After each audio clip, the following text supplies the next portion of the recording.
c'est des synonymes en français ñun nag dañuy jàng tubaab moo tax ñoom dañu war a di dem di jàngi yokk seen culture générale xam lan mooy signification mots yi parce que xeex bu bari bi am fi malheureusement c'est parce qu'il y a un malentendu sur le sens des mots te sélection boobu nag c'est pas le président Macky Sall qui l'organise c'est la constitution la loi électorale qui organise la sélection d'abord en amont parce que dañuy sélectionner ne mënoo nekk candidat si vous n'avez pas plus de 35 ans c'est une sélection mënoo nekk candidat si vous n'êtes pas de la nationalité sénégalaise c'est une sélection mënoo nekk candidat si vous avez plus de 75 ans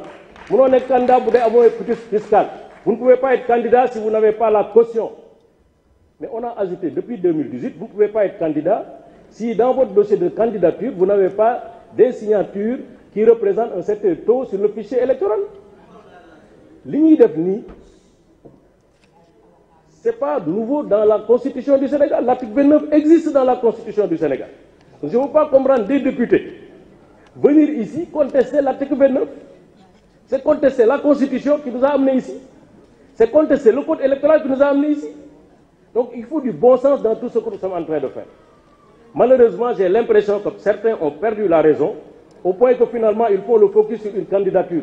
On n'est pas là pour sélectionner une candidature, on est là pour voter le code qui est le processus par lequel on sélectionne les dépôts de candidature. li ci des nag bu ñu demee ba conseil constitutionnel dafa am lu nekk ci biir constitution bi amul tur amul sant dañu ne balaa ngay nekk candidat da nga war a jouir de vos droits civils et politiques loolu bu ñu fa àggee conseil constitutionnel bi nga xam ne mooy xool candidature yi dina xool kan moo am droit civil ak politique ak kan moo ko amul mais li ma jàpp mooy ñun ñëpp dañu war a xam ne dialogue c'est une vertu de notre démocratie c'est notre oxygène c'est ça qui a permis aujourd'hui au peuple sénégalais d'être fier devant tous les peuples africains parce que ñun dañuy toog di waxtaan malgré nos différences malgré nos divergences dañuy toog di waxtaan di discuter di échanger c'est ça qui fait progresser notre démocratie c'est pourquoi il faut continuer à dialoguer pour modifier ce qui est modifiable dans notre constitution ce qui est modifiable dans la loi électorale parce que loolu mooy tax suba bu ñuy dem ci élection ñu dem dans des élections transparentes sereines lucides sans contestation et loolu suñ ko deful en amont toog waxtaan kañ lañ koy def dañ koy def di xeex wala di xuloo moo tax le malentendu là ak les difficultés il y a que les acteurs politiques ensemble qui peuvent discuter échanger pour que malentendu bi mën a lever wu donc je salue ce qui a été fait ce parrainage il est bon parce que c'est un filtre comme tous les autres filtres sur l'âge ce filtre sur la nationalité surtout sur la caution surtout sur la probité et l'intégrité des candidats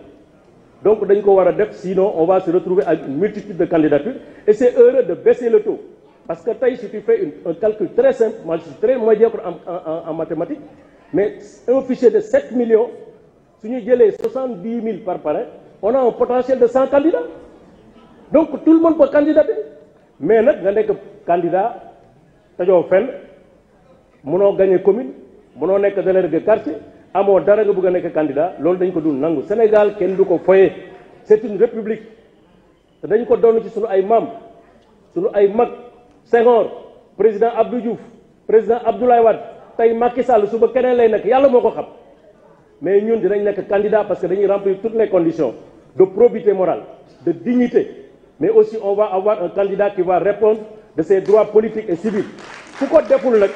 foo yéeg ak foo mënti wàcc mënoo fexe ba nga nekk candidat parce que constitution bi ñëpp la fi nekkal loi ñëpp la fi nekkal maa ngi leen di gërëm di leen sant. Merci chers collègues.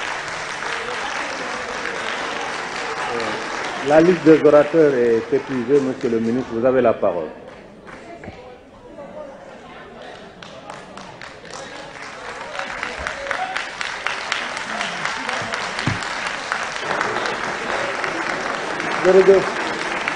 Jërëjëf.